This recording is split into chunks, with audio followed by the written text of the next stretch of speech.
बिस्मिल्लाहिर्रहमानिर्रहीम। अस्सलाम वालेकुम। जगादो में आपको खुशामदीद कहता हूँ। जीत सुप्रीम कोर्ट की होगी या पार्लियामेंट की? शहबाज शरीफ अकेले नाहल होंगे या फिर आर्मी चीफ की वर्दी भी उतर सकती है?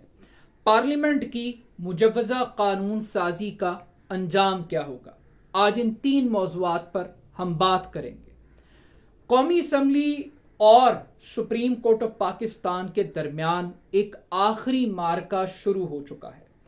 आज कौमी असम्बली की कायमा कमेटी बराए खजाना ने बाकायदा तौर पर इलेक्शन कमीशन को 21 अरब रुपए की रकम देने से इनकार कर दिया है। इस इनकार की बुनियादी वजह IMF का प्रोग्राम है और IMF की कायम करदा हुदूद से तजावुज तस्वुर होगा अगर ये 21 अरब रुपए की रकम जारी की गई, क्योंकि खजाना खाली है।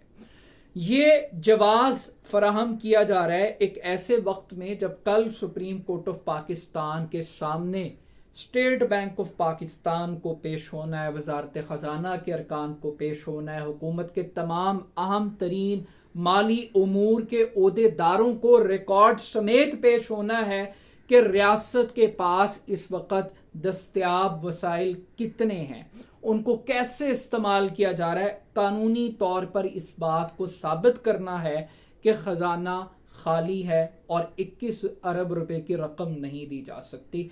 उस वक्त में ये इनकार किया गया है। अब एक ऐसा मुल्क जिसके बारे में खुद हुकूमत ये दावा करती है कि हमने डिफॉल्ट से बचा लिया है, एक ऐसा मुल्क जहां पर हुकूमत खुद पेट्रोल सब्सिडी अनाउंस कर रही है, एक ऐसा मुल्क जहां पर आज प्लानिंग कमीशन की रिपोर्ट है कि 44% तरक्याती बजट खर्च नहीं किया जा सका, एक ऐसा मुल्क जिसका वजीर खजाना खुद ये क्लेम करता है कि हम कोई बेकारी कौम नहीं है, हमें IMF के बगैर भी जीना आता है। तो ये IMF के पीछे छुपकर आज एक आर्टिफिशियल क्राइसिस क्रिएट किया जा रहा है कि 21 अरब रुपए की रकम जहाजी साइज काबीना रखने वाले मुल्क के पास नहीं है। तो ये एक तरह का ऐलाने जंग है। अब इस ऐलाने जंग की कीमत सिर्फ शहबाज शरीफ साहब अदा करेंगे या ये कीमत कौमी असम्बली के वो तमाम अरकान और सरकारी ओहदेदार भी इसके अंदर लपेटे जाएंगे।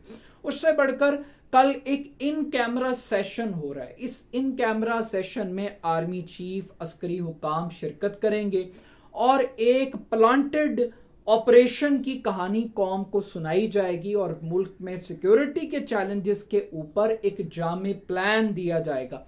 इस प्लान का बुनियादी मकसद भी ये ऑप्टिक्स क्रिएट करनी है कि मुल्क इस वक्त हालत जंग में है, सिक्योरिटी एहलकार दस्तयाब नहीं है, लिहाजा इलेक्शन नहीं हो सकते। अब जब वजारत खजाना पैसे नहीं देगी तो वजीर आजम नाहल होगा, और अगर आर्मी चीफ फौज नहीं देगा तो आर्मी चीफ भी क्या अपने ओहदे से हटाया जा सकता है, क्या उनकी वर्दी और यूनिफॉर्म भी हटाया जा सकता है।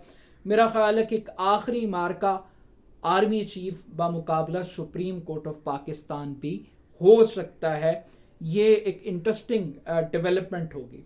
मगर दूसरी जानिब आज जहां पर पार्लियामेंट सुप्रीम कोर्ट के ऊपर पंचिंग कर रही है, वहीं पर सुप्रीम कोर्ट ऑफ पाकिस्तान ने भी पार्लियामेंट का मुहासबा किया हुआ। आज supreme court practice and procedure act के ऊपर समाअत हुई बिल के हवाले से, और इस समाअत के ऊपर 4 से 5 बड़े बुनियादी एतराज़ात अपोजिशन की तरफ से, यानी कि हुकूमत वक्त की तरफ से उठाए गए हैं। नंबर 1, सबसे पहले कहा गया कि ये उजलत में किया गया है ये कार्रवाई का आगाज़। नंबर 2, ये कहा गया कि ये सिलेक्टिव बेंच है। और नंबर 3, ये कहा गया कि ये पार्लियामेंट की जो सुप्रीमेसी है उसको अंडरमाइन करने की कोशिश है। अब कल तक ये कहा जा रहा था कि चीफ जस्टिस ऑफ पाकिस्तान को स्टेप डाउन कर देना चाहिए क्योंकि वो अक्सरियत खो चुके हैं 4-3 के फैसले की वजह से। अब जब आज सुप्रीम कोर्ट ऑफ पाकिस्तान के अंदर चीफ जस्टिस 8 अरकान के साथ अपनी अक्सरियत को इस्टेब्लिश कर रहे हैं तो उस अक्सरियत को मानने से इनकार किया जा रहा है। अब सेलेक्टिव जजेस की बात की जा रही है तो सवाल ये पैदा होता है कि जो दीगर 7 जजेस हैं, क्या उनका एक नैरेटिव नहीं है? क्या वो एक खास नुक्ता नजर नहीं रखते? क्या वो सेलेक्टिव नहीं है? अब फुल कोर्ट बनाने की बात की जाती है तो सवाल ये पैदा होता है कि क्या फुल कोर्ट किसी की ख्वाहिश पर, किसी की फरमाइश पर, किसी की धमकी पर, किसी की धौंस के ऊपर सुप्रीम कोर्ट को बनाना चाहिए? और उससे बढ़कर जो ख्वाब चकनाचूर हुए असल में जो पार्लियामेंट की सुप्रीमेसी है कि नवाज शरीफ की वापसी का मंसूबा सियासत के अंदर वो नाकाम हो गया।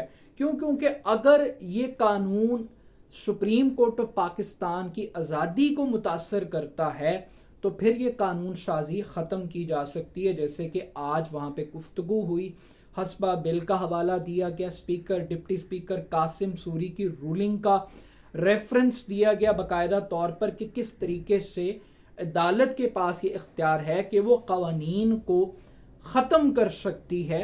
तो ये सारी की सारी बातें की गई हैं कि अदलिया की जो आज़ादी है उसमें मुदाखलत और जो चीफ जस्टिस के ऑफिस का डेकोरम है कि वो किसी के साथ शेयर नहीं किया जा सकता और सुप्रीम कोर्ट चीफ जस्टिस के बगैर अधूरी तस्वुर होती।